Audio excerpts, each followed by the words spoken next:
به نام خدا. خوش آمدید میگم شما متعلمین عزیز را به مضمون جغرافیای صنف 11. من دکتر علی مویقی هستم. آغاز میکنیم فصل سوم جلسه سوم با موضوع صنایع و تجارت. مهمترین اجنده هایی که در این لکچر دنبال میکنیم عبارتند از تجارت و اهمیت آن، 2 تجارت داخلی، 3 تجارت خارجی و 4 میزان صادرات و واردات کشور. در ادامه با ما همراه باشید.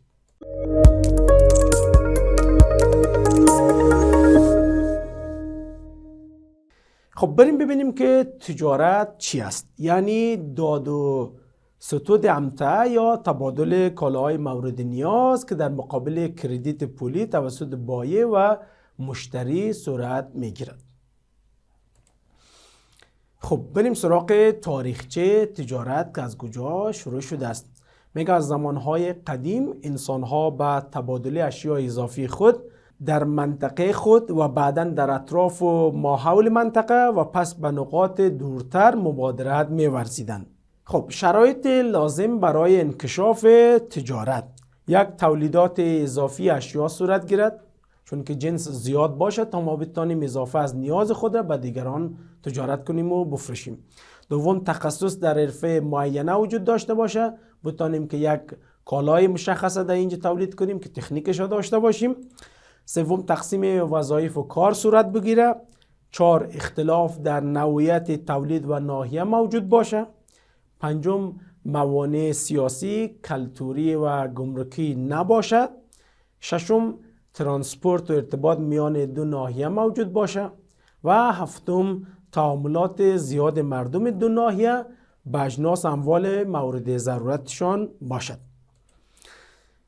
اساس و عامل عمده تجارت خارجی ببینیم که چی است. میگه تقسیمات غیر متوازن منابع طبیعی و چگونگی استعداد مردم در مورد استفاده از تکنیک برای انکشاف آنها اساس و عامل عمده تجارت خارجی است. به عبارت دیگر مردم به تجارت میپردازند از جهت آن که میخواهند موادی را که خود تولید کردن نمیتوانند یا اشیایی که به قیمت کمتر از تولیدات داخلی در مناطق دیگر به دست آورده میتوانند را خریداری کنند.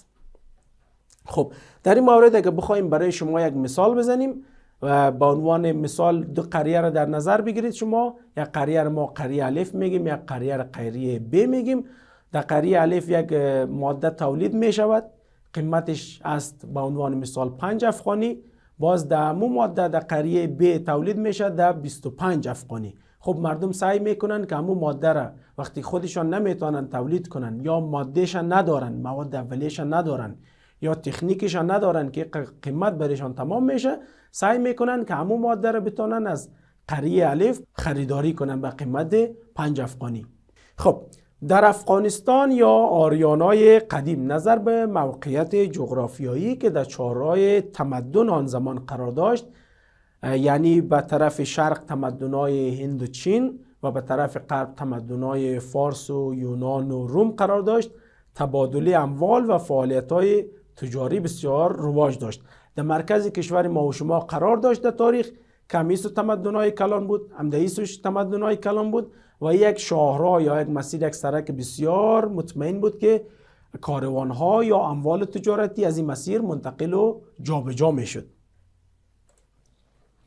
خب میگه قبل از کشف راه‌های بحری امر و نقل اموال تجاری توسط کاروان‌ها در خشکی صورت می‌گرفته.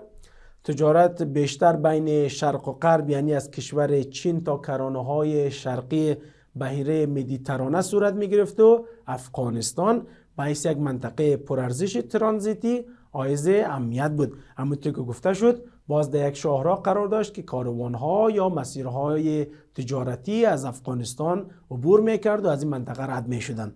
خب بعدتر این راه که اجناس می‌بردن تا بحیره مدیترانه با شاهراه ابریشم مسمی شد، زیرا که حمل و نقل مواد پرارزش وقت یعنی ابریشم، پارچه‌های ابریشمی و ادویه و غیره از این منطقه صورت می‌گرفت. در اسلاید هم اگر شما دوستای عزیز دقت کنید تصویر جاده ابریشم می‌بینین و در وسطایش می‌بینین که از کشور عزیز ما افغانستان یک شاخش عبور کرده است.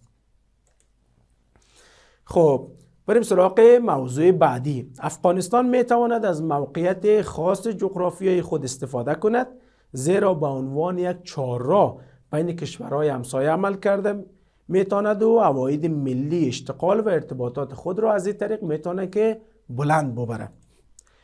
زیرا کشور ما ظرفیت انتقال هزاران تن اموال تجارتی را از شاهراه خود داره، باز به شرطی که در کشور ما و شما یک صلح و امنیت برقرار شود. بیلانس تجاری کشور فعلا نامتوازن است، یعنی که بین واردات و بین صادرات یک تعادل موجود نمی باشد. میگه یعنی میزان واردات بیشتر از صادرات است، یعنی تولیدات داخلی کم و اقتصاد بسیار ضعیف است که مهمترین علت آن جنگ داخلی و ناامنی‌های گسترده است. خب بریم سراغ مورد بعدی، تجارت داخلی. دلایل انکشاف تجارت به پیمانه وسیع در کشور چی است؟ یک، ازدیاد نفوس، دو، بلند رفتن نسبی سطح زندگی و سوم تقاضای روزافزون مردم به وسایل و مواد غذایی، صنعتی و خدماتی. محصولات زراعتی از دهات و قصبات به مارکت‌ها و بازارهای دور و نزدیک ارسال میشه و محصولات صنعتی هم در داخل شهرها و هم در قرى و قصبات به فروش میرسد. کشور ما به دلیل داشتن مناطق اقلیمی متفاوت، ظرفیت زرع و تولید انواع مختلف نباتات، بسیار از این لحاظ در قسمت محصولات زراعتی و تجارت داخلیش و انتقال مواد در نقاط مختلف بسیار پتانسیل خوبی دارد. دهقان علاوه بر تولید نیازمندی های خودشان، محصولات زراعتی را به بازار نیز عرضه میکنند. به طور مثال برنج میگه در مناطقی که آب و هوای گرم داشته باشه و آب فراوان کشت میشه، مانند ولایت شرقی، ننگرهار، لغمان، کنر و ساحات شمالی چون کندوز و بغلان و تخار. اینا از مناطقی است که در او برنج زر میشه. طبعا میگه مازاد نیاز دهقان و خانواده هایشان در بخشای از کشور و در مارکت های ارسال میشه که در اون مناطق امکان زرع برنج موجود نمی باشه. خب بریم سراغ مورد بعدی، یعنی قالین. میگه بیشتر در شمال کشور تولید میشه و نه تنها در بازارهای داخلی بلکه در یکی از اقلام مهم صادراتی کشور ما و شماست. نظر به درس پیشتر هم که گفته شد که قالین بسیار اهمیت داره. با همین جابجایی مواد در داخل کشور و صادرات از جای مختلف گفته میشه که زمینه فروش و توزیع اقلام در داخل کشور و حتی در خارج از کشور هم مساعد می شود. بعضی از محصولات زراعتی بعد از پروسس و صنعتی شدن در بازارهای داخلی به فروش می رسند.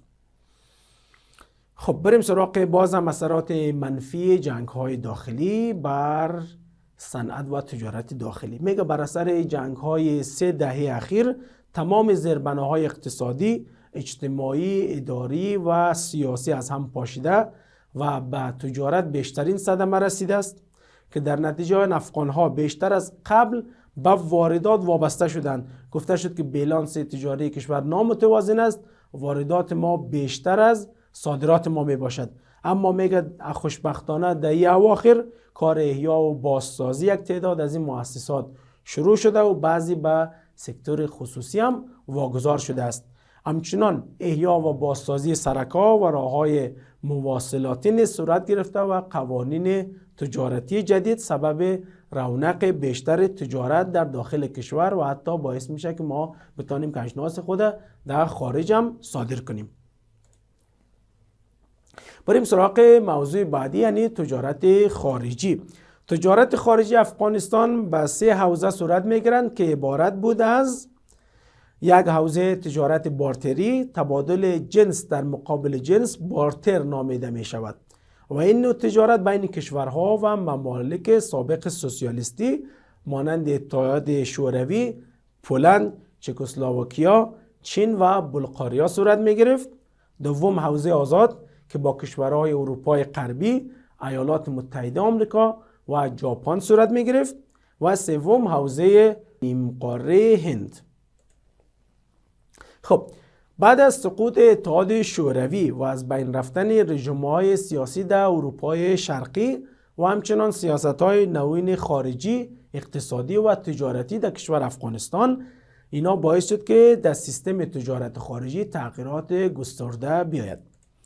بر اساس قوانین جدید زمینه ایجاد بانک‌های خصوصی و جلب سرمایه‌گذاری و فعالیت تجار داخلی و خارجی فراهم آمد و تجارت با ممالک همجوار و پیشرفته همچنان در حال انکشاف و توسعه می باشد. خب بریم سراغ مهمترین مواد صنعتی کشور. مواد غذایی و مواد خام می باشد، مانند میوه های خشک و تازه، پخته محلوج و محصولات حیوانی مانند پشم، پد، پوست، قرقل و روده و محصولات صنعتی هم مانند قالین و گلیم و محصولات صنایع دستی و سنگ‌های قیمتی. اینا یک سری از موادی بود که در قسمت تجارت خارجی در کشور ما حائز اهمیت می باشند. انواع و حجم واردات بیشتر از صادرات است که نشانه اقتصاد ضعیف است. همونطور که گفته شد بیلانس اقتصادی کشور ما نامتوازن است. مهمترین کالاهایی که در کشور ما وارد می شود شامل ماشینالات و وسایل ترانسپورتی، مواد نفتی و روغنیات و همچنان مواد کیمیاوی می باشد. دیگه از مواد خوراکی اگر نام بگیریم، گندم، شکر، چای، روغن نباتی، منسوجات، لباس، ادویه که زیادتر آنها گفته میشه اموال استهلاکی می باشد. خب بریم سراغ موضوع آخر، میزان صادرات و واردات در کشور. خب میگه در 2 سال اخیر ارزش مجموعی صادرات کشور نظر به سالهای قبلتر بلند رفته است، اما باز هم در مقایسه با وارداتی که صورت میکنه در کشور ما بسیار مقدار ناچیزی است. خب دوستای عزیز، با پایان این لکچر رسیدیم. بعد از یک وقفه با سوالات کانکور برمیگردیم.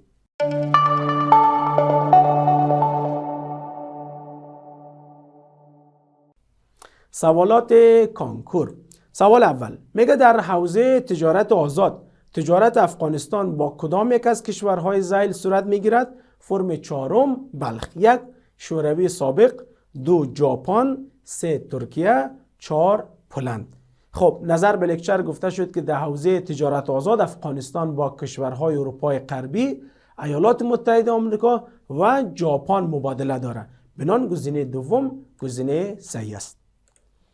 سوال دوم، در حوزه تجارت بارتر تجارت افغانستان با کدام کشور صورت میگیرد؟ فرم 4 غزنی، 1 چکسلواکیا، 2 چین، 3 اتحاد شوروی، 4 همه گزینه ها درست است. خب باز نظر به لکچر گفته شد که در حوزه تجارت بارتر هم که چکسلواکیا ما ارتباط داشتیم با چین و همچنان با اتحاد شوروی. بنان گزینه 4 گزینه صحیح است. سوال سوم میگه که بیلانس تجاری کشور فعلا در کدام وضعیت قرار دارد؟ فرم 6 ولایت بدخشان، 1 متوازن است، 2 برابر، 3 نامتوازن و 4 هیچ کدام. در لکچر گفته شد که فعلا بیلانس تجاری کشور ما در حالت نامتوازن است، زیرا که واردات بیشتر از صادرات می باشد. بنان گزینه 3 گزینه صحیح است. سوال بعد، تجارت کدام یک از کشورهای ذیل از طریق افغانستان با آسیای جنوبی صورت میگیرد؟ فرم 3 کابل، 1 ممالک آسیای غربی، 2 ممالک آسیای جنوب غربی، 3 ممالک آسیای شمالی و 4 ممالک آسیای میانه. نظر به لکچر گفته شد که تجارت افغانستان با آسیای جنوبی از طریق ممالک آسیای میانه صورت میگیرد. بنان گزینه 4 گزینه صحیح بوده میتونه. سوال آخر، تبادل جنس در مقابل جنس به کدام نام یاد می شود؟ فرم 5 1 وسیع، 2 آزاد، 3 محدود و 4 بارتر. در لکچر گفته شد که تبادل جنس در مقابل جنس میگن بارتر. بنابراین گزینه 4 گزینه صحیح است. دوستای نهایت عزیز، به پایان جلسه 3 از مضمون جغرافیای صنف 11 رسیدیم. جهان تشکر که تا این دم با ما همراه بودید. تا جلسه بعد شما را به الله پاک بسپاریم.